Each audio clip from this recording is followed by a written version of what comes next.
G'day tribe, this is part 2 or 3, I don't remember. But let's have a go from here, eh? Just for laughs, we have a right to laugh. The tribe is strong. Isn't it strange? Illegally, if you cross the border in North Korea, illegally, you'll get 12 years hard labour. An Iranian border, you'll get detained. In an Afghan border, you'll get shot. In a Saudi border, you'll get jail. Chinese border, you'll never be heard of again. A Venezuela border, you'll get branded as a spy. In Cuba, you'll rot in a political jail. But in Australia, if you cross the border illegally, you get a job, a driver's licence, social security, welfare, food stamps, credit cards, subsidised rent, a loan to buy a home, free education, health care, and a lobbyist in Canberra, and possibly you might even get a right to vote. Ford's lost the plot, you know. He told me he was sitting at the light the other day next to a van full of illegal immigrants when this truck went through a red light and wiped them all out. Billy said, "Oh, Billy, that could have been me."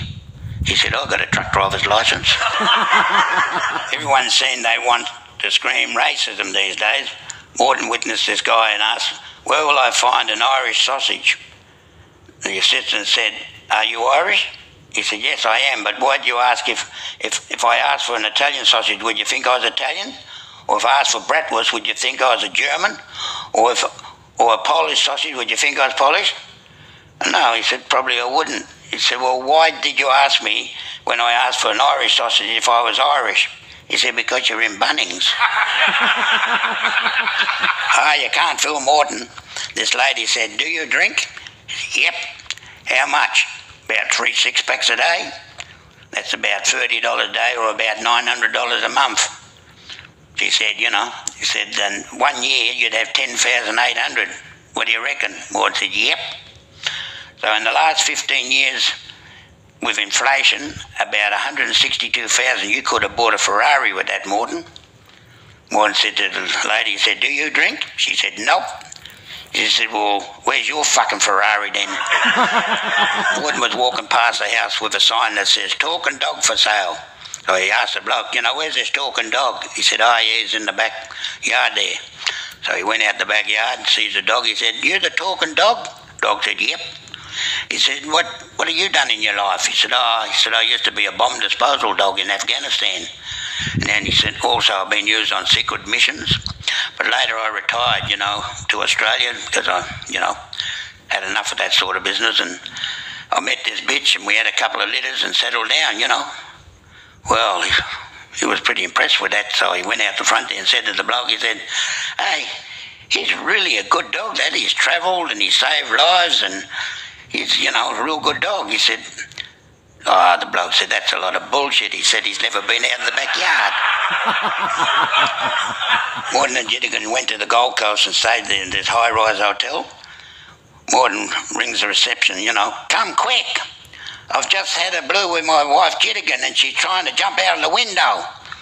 The bloke said, "Sorry, mate, that's a personal issue." Morton said, "Yeah, well, the window won't open, so that's a maintenance matter." Morton was saying things have changed. He said, "I remember Mum sending me to the corner store with a shilling and I'd come back with a half a stone of potatoes, 2 loaves of bread, 2 pints of milk, a 2-pound turkey, a block of cheese, a packet of tea and half a dozen eggs." You can't do that now, eh? Too many bloody security cameras. Morton was staggering home drunk, and he hears a whisper in the dark, $20, over here. I said, "Shit," he said, "I've never been with Orca before." Anyway, not that he can remember, but anyway, what's the heck? It's only $20, so he's doing the business, in the bushes. Yeah, when this copper's torch, shone on him, So, "What are you doing there?" Morton said, "I'm making love to my missus." He said, "Oh, I'm sorry." He said, "I didn't know you had your missus there, Morton." He said, "Yeah, neither did I until you shone the torch on her."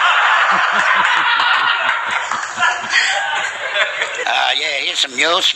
The police in the town, I can't name the town, of course, they found an assortment of high-powered firearms, drugs, being cocaine, heroin, ecstasy and methamphetamines, hidden behind a job centre.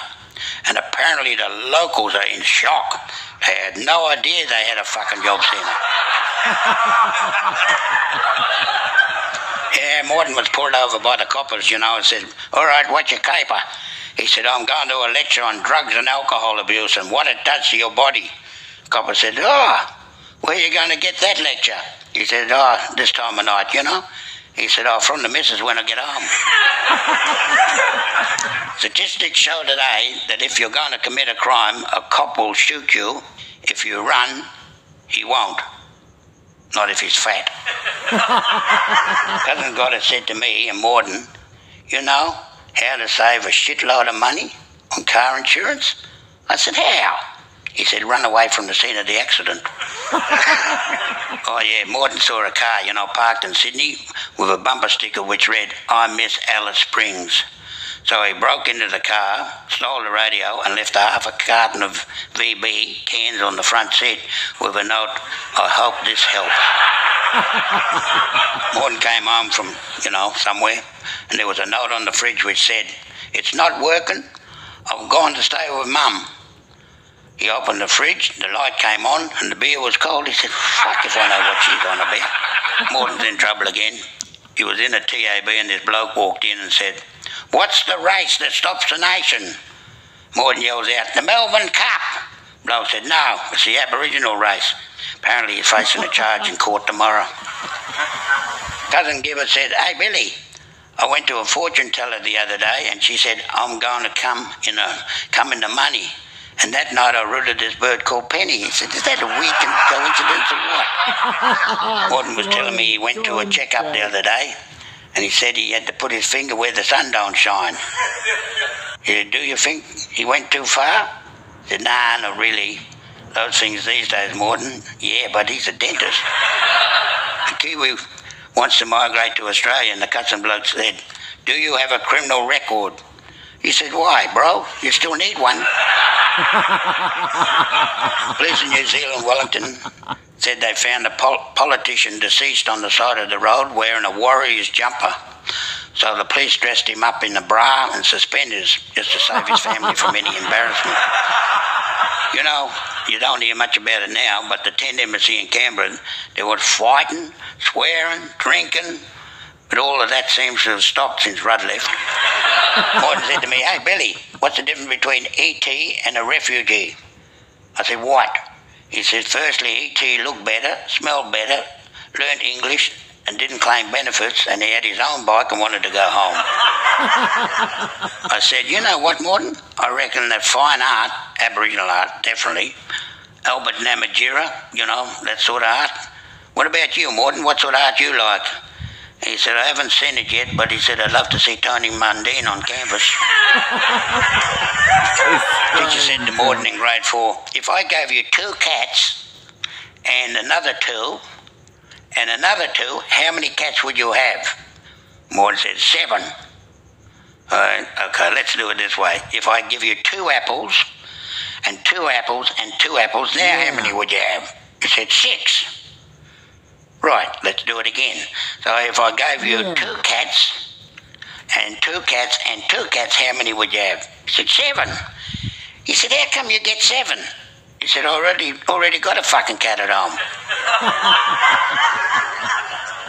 What do you get if you cross a bikie with a Jehovah Witness? A bloke on the door who knocks on the door and tells you to go and get fucked. Well, anyway, this Jehovah Witness knocked on Morden's door, Morden said, "Come in. Now, what do you want to talk about?" Jehovah Witness fella said, "I don't know. I've never got this far before." A year ago, Morden and me went to Israel, and on an orientation trip, where we witnessed this Jewish fella at the wall, the Wailing Wall, and after he finished, what he was doing and praying, Morden approached him. He said, "What are you doing out there, mate, at that wall?" He said, "I was praying for peace between Christians, Jews and Muslims." "And how long you been doing that?" He said, "About 40 years. He said, "How's it going?" He said, "It's like talking to a fucking wall." Morden said, hey, Billy, I want to share an experience with you about drinking and driving. The other day, I got on the piss big time, you know, and I wouldn't drink and drive, but I took this bus home, and I arrived home safe and without any incident, which is really great since, you know, I've never driven a bus before. Me and Morden went to go and visit cousin Gibbet in hospital the other day. He had a fat lip and black eyes. So what happened? He said, the other day, he said, I got in a lift and there was this tart, you know, with big tits and that. She walked in and I was staring at her boobs and she said, could I press one? He said, I can't remember much after that, but I should be out of hospital in about 2 weeks. Oh, no. One thing about, you know, pedophiles, a lot of bad things can be said about them, but at least they don't break the speed limit when they drive past schools. Morden gets a knock on the door and said, yeah, mate, what do you want? He said, I'm selling raffle tickets. He said, what for? He said, to raise money for staff and kids in Africa. Well, I said, no way, mate, I don't want any. He said, with my luck, he said, I'll probably fucking win one. Cousin got it, you know, he was asked to do a 10-kilometre fun run. He said, what's it for? He said, it's for handicapped and blind kids, you know. He said, that's not bad, I'll go on that. He said, I should be able to win that one. Morden told me that this blonde girl was speeding, you know, down the road and stopped by a blonde police lady and she asked for the blonde driver's licence, you know. And he said, what does it look like? He said, it's square and it's got your picture on it, you know. Anyway, she found a makeup case with a mirror on it, you know, and she said, here it is. So she handed it to the blonde cop, you know, and she looked at it. She said, why didn't you tell me as a cop? She handed it back and said, you're okay. This is a very concerning statistic. They've just come out of this, you know, stating that 25% of women in this country are on medication for mental illness. That's not really what's worrying. It's that 75% of women in this country are on the loose with no medication at all. Police spotted Morden dancing on the roof of a car, you know, so they called for, you know, backup on the radio, saying there's a coloured gentleman dancing on the roof of a Volkswagen. The police call centre came back and said, you'll have to use politically correct terminology, thank you. And anyway, they said, okay, Zulu, Tango, Golf.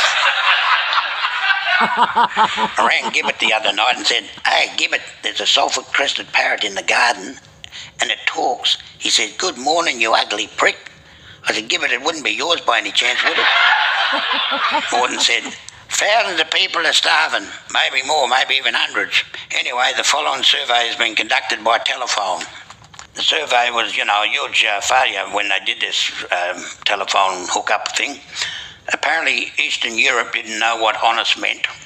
Western Europe didn't know what shortage meant. In Africa, they didn't know what food meant. In China, they didn't know what opinion meant. In the Middle East, they didn't know what solution meant. In South America, they didn't know what please meant. In the USA, they didn't know what the rest of the world meant. And in Australia, they hung up as soon as they heard an Indian accent. Morden said to me, hey, Billy, how come you're not allowed to say two fat ladies, 88? I said, that's because they're all fat ladies.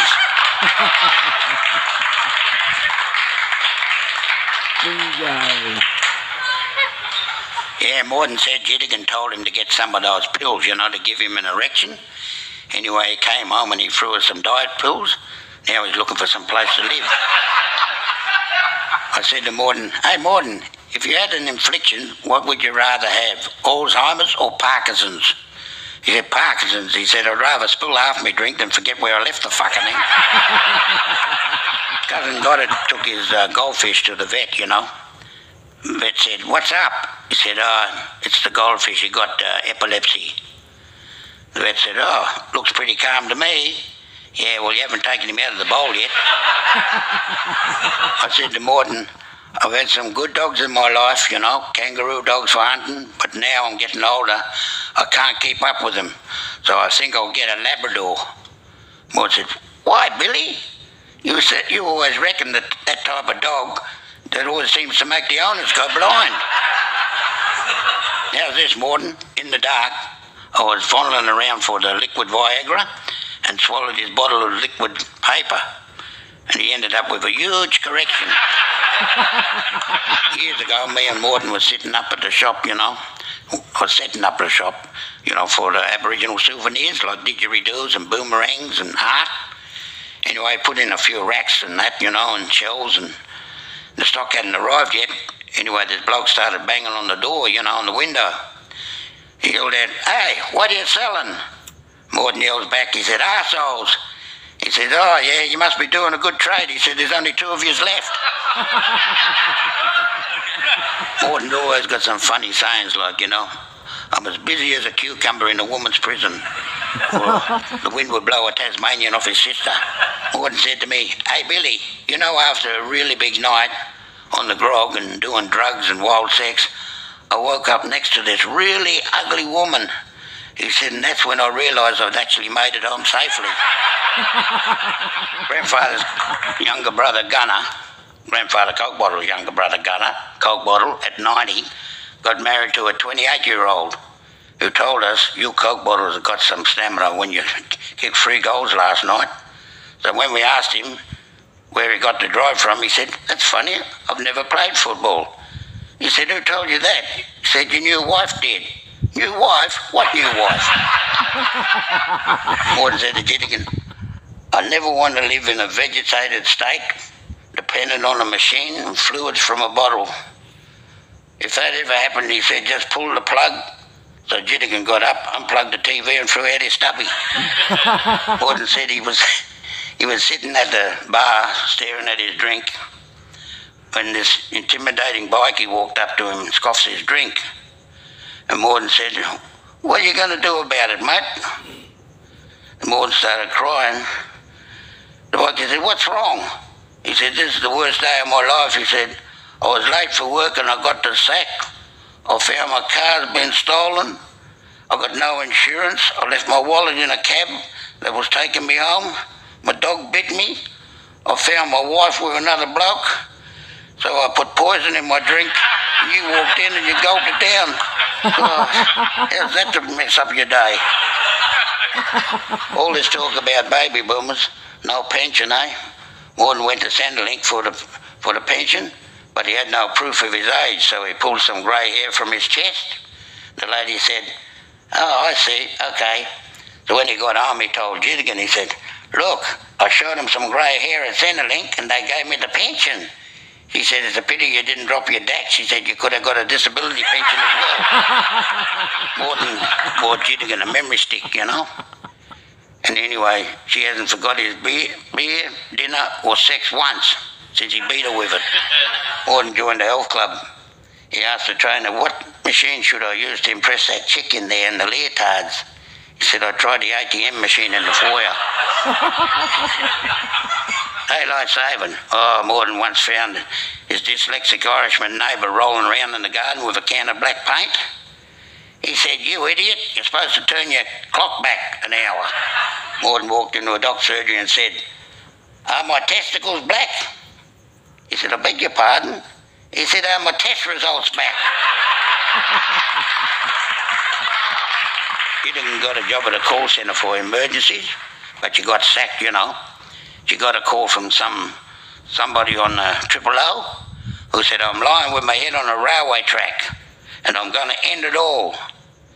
Said, "I'm off to meet my maker, apparently." Anyway, she said, remain calm, stay on the line." That's not the right thing to say. I remember Morton coming home from high school, threw his bag down and said, "School's bullshit, Mum." Well, the teacher said, "Morton, if you had 10 bob and you gave Jenny, Jittigan, Mary and Debbie 2 bob each, how much would you have left?" Apparently 4 head jobs and enough for an ice cream is not the right answer. Grandfather I think that will do. It's definitely not safe for work. But, Gadoojjj, the tribe is strong. This is a cheeky spud. Big love, tribe. Gadoojjj. The tribe is strong. Gadoojjj. Part 3 coming up soon.